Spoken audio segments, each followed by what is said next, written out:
What's going on, everyone? Welcome to another very exciting episode right here on the MIgardener channel.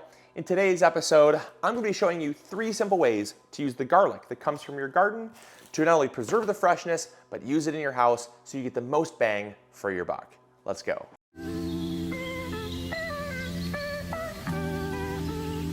So in today's episode, the 3 things I'm going to be showing you how to make are garlic powder, fermented garlic with honey, and garlic salt. It's gonna be a ton of fun. Hopefully you guys are gonna enjoy. Let's get going. All right, so quick tip for you, when you're picking out your garlic, I like to go with the more large size garlic cloves, but you also wanna go with garlic cloves that have not yet sprouted. If garlic is exposed to high humidity or any moisture, they'll start to sprout little green tops. That's not good for many of these applications, even for making things like garlic powder, because it's going to really lose a lot of flavor. And in other applications, it's going to cause some mold and rot. So you don't want to go with anything that is sprouted. And also, if you're peeling a lot of garlic, it really stinks to have to peel small cloves. So I go typically with larger cloves. That's better. Now, garlic will stay fresh in your pantry for 6 to 9 months without any problems at all, especially if it's kept cool and dark. However, in a lot of cases, your garlic will start to kind of go soft or potentially will rot and go bad. So those are the cases where I will typically take my soft neck varieties, the ones that have a shorter lifespan. I'll take my soft neck varieties and use those for these applications and keep my hard necks fresh in the pantry for later use. All right, so the first thing I'm gonna show you how to do is make a super simple fermented garlic in honey. Now I know what you're probably thinking, but Luke, fermenting seems really complicated and I'm really intimidated by fermenting. Don't be. It's so simple. I know you hear a lot of things from people, a lot of horror stories, but fermenting garlic and honey could not be simpler. The first thing you're probably thinking is, but Luke, what about botulism? Botulism is not as much of a concern as you probably would think, especially with honey. I'll give you some tips on how to reduce the risk, the very rare risk of botulism, but honey is considered a high acid. Now, a lot of people will say, don't do any fermentation in like a low acid environment because botulism can survive in a pH of 4.5. I know we're starting out the video already talking about botulism, but it's the first thing on people's mind is worrying about poisoning their family. The risk of botulism in honey can be there, but in very, very rare circumstances. The first thing you want to look for is you want to look for uncrystallized honey. The reason why honey that is crystallized has a higher chance of botulism is because there's more water content. And because water has a pH of right around 7 and honey typically has a pH of around 4 to 6, the water actually will raise the pH, make it less acidic. So go with an uncrystallized honey first. Second of all, if you're really worried about it, go with something like a little addition of apple cider vinegar. I'll show you what I'm talking about, but a tablespoon or 2 of apple cider vinegar will knock the pH down into that kind of high acid range, right? An acidity that is below 4.5, no problem at all. And if you are super paranoid, and I mean super paranoid, and there's nothing wrong with being fearful, especially if you're just getting started in this journey of fermenting, what you can do is you can literally get some pH test strips, throw a pH test strip in there, and you're gonna have no problem. Or they even make electronic ones that are really accurate. Those are awesome too. Those are gonna give you the peace of mind you're looking for. But all you really need to do for this, if you're experienced, you know what to look for, you know what to do, take some honey. I like to go with local honey as well because it has the natural pollen that's in our area, helps with allergies and stuff like that. And what we're gonna do is we're gonna pour that into a container, just like that. And then we're gonna take some garlic. Now, I don't like that much garlic. In this jar here, I threw about 20 cloves of garlic in. It is very strong. But all you have to do is take, I don't know, 10 or so cloves of garlic, just enough to get it submerged in there. And you're gonna throw that down in there. And over time, what's gonna happen is the sugar is gonna take moisture out of the garlic. And so you're gonna go from something really thick like this, no lid, that's how thick this is, I'm not worried about it coming out, to this I would not wanna tip on its side because it is liquidy because it takes all the moisture out of the garlic. And then you're gonna let it sit. You're gonna let it sit for like 2 to 3, sometimes even more weeks, and it's going to naturally ferment. all of that lactobacillus bacteria is going to break down. It's good gut bacteria. It's going to break down that garlic and it's going to start creating carbon dioxide. And that is where people always say the next concern is, but Luke, you're basically creating a bomb. No, you're not. Not if you do things correctly. All you have to do is simply burp the jar. Just burp the jar. That simple. And you will have no pressure buildup. It is super simple to do. And there is so much headspace here. And that's another thing too. Leave at least 1 inch room of headspace in the jar. That's it. 1 inch of room. That's all you really need to really prevent any like explosion of your jars. And then an occasional burp, once or twice a week to let that gas out, and you should be totally fine. So the next question you're probably asking yourself is, does this go in the pantry or the fridge? The answer is the pantry. You want to keep this around because this is going to keep fermenting and the garlic will get dark. Do not freak out. I've had fermented garlic that will go borderline black. It's not black as in it's bad. It's just fermenting and it's breaking down. And all of that allicin, the garlic, that's what gives garlic its very pungent aroma.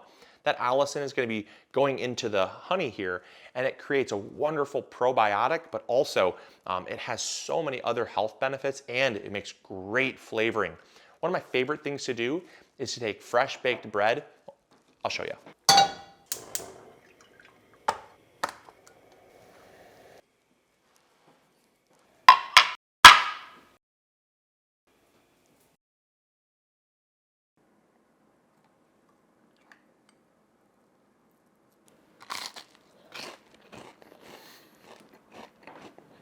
So good. All right, so the second thing I'm gonna show you how to do is make a really simple garlic powder.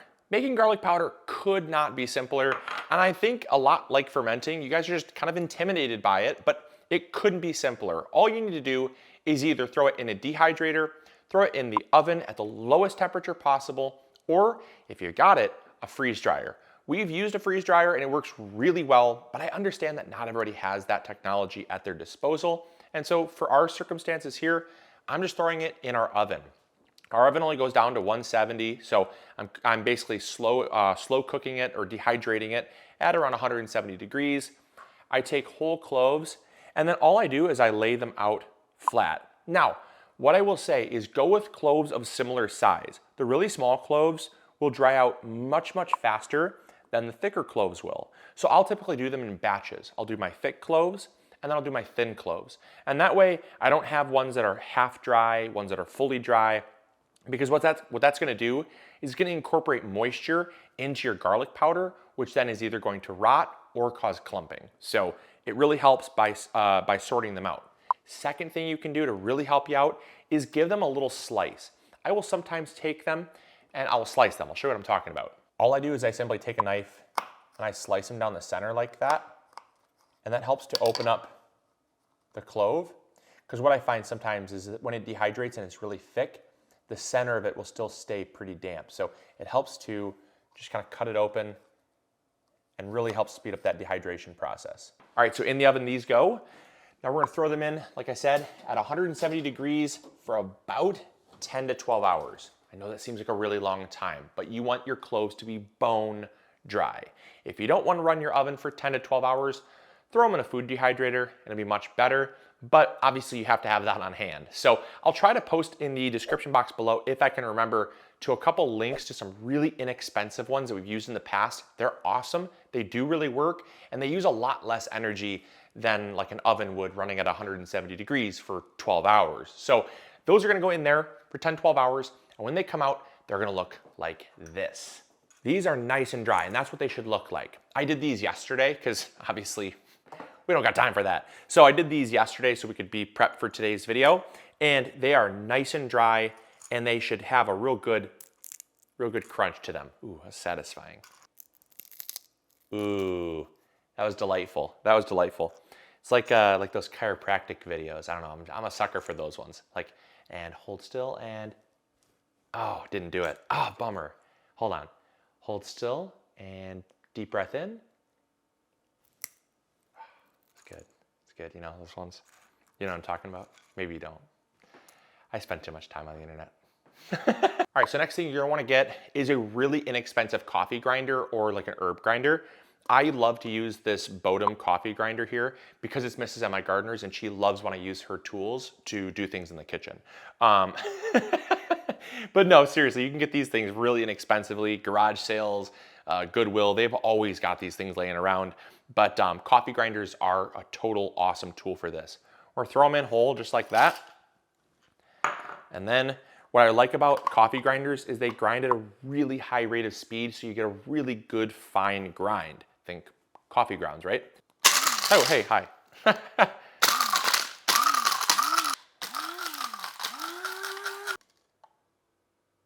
So now how do you get from this right here to this beautiful fine texture here? A simple sieve, that's all you really need. Just a little kitchen sieve.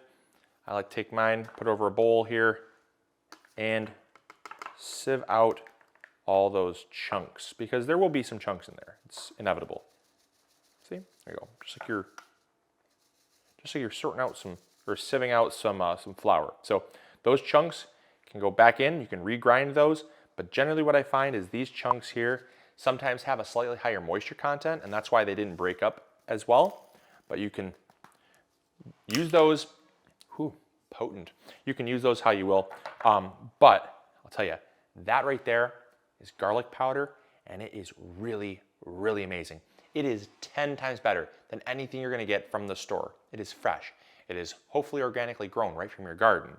It is also so much cheaper because honestly, this much garlic came from just one head of garlic, just one head of garlic.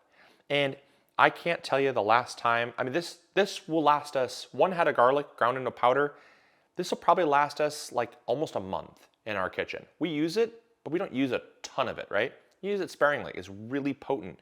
It has so much more flavor than some of the stuff you get from the grocery store. We also made this stuff, but stuff you'd get from the grocery store, It's been sitting around for Lord knows how long, and a lot of that garlic comes from foreign countries that, you know, that they might grow it and have it sitting in storage, in a cold storage for up to a year. All that flavor is getting lost. This garlic powder was grown, about 3 months ago.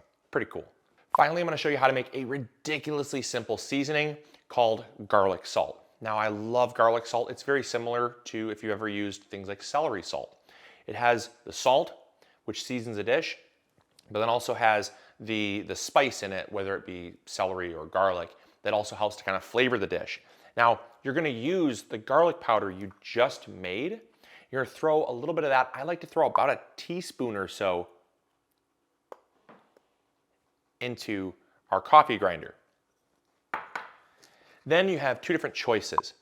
I've had great success using Diamond Crystal, not a sponsor. It's made in our hometown where we're located in St. Clair, Michigan, but it has a really special manufacturing process that gives it a really coarse texture. And that really coarse texture helps it stick. Fun fact for you, if you've ever used McCormick seasoning uses Diamond Crystal because that coarse texture helps prevent settling. What they found is if you can use a crystallized like Himalayan salt like that. It's wonderful. I love Himalayan salt. But if you make seasoning mixes, what happens is the salt will settle out and the seasoning mix will rise to the top, and you'll have very imbalanced seasoning when you go to use it. So I like to use this kosher salt here. It's not sea salt. I get it. It's not iodized. It's just kind of plain salt. But in my opinion, it makes a far better seasoning product in the kitchen. But not everyone is going to have this. I think you maybe buy it online. But this pink Himalayan sea salt works just the same. Throw it in your grinder. Give it a couple presses. There we go. Give it a couple presses.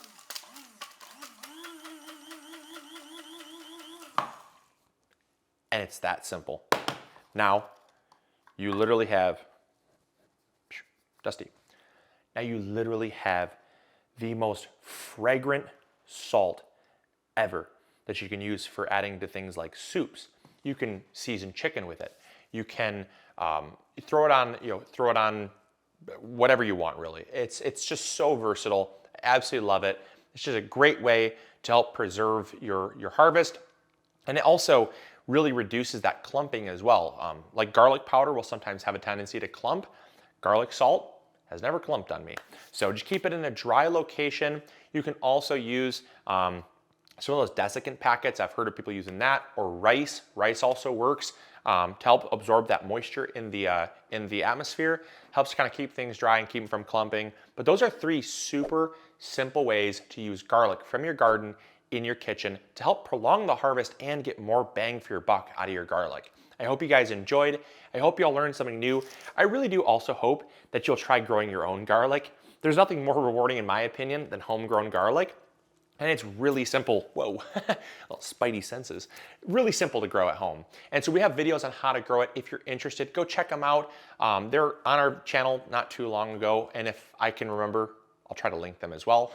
But hopefully you guys will enjoy and hope you'll try growing them. But as always, this is Luke from the MIgardener channel, reminding you to like this video, subscribe if you haven't already, and we'll catch you all on the next video. See ya. Grow bigger. Bye. Woo.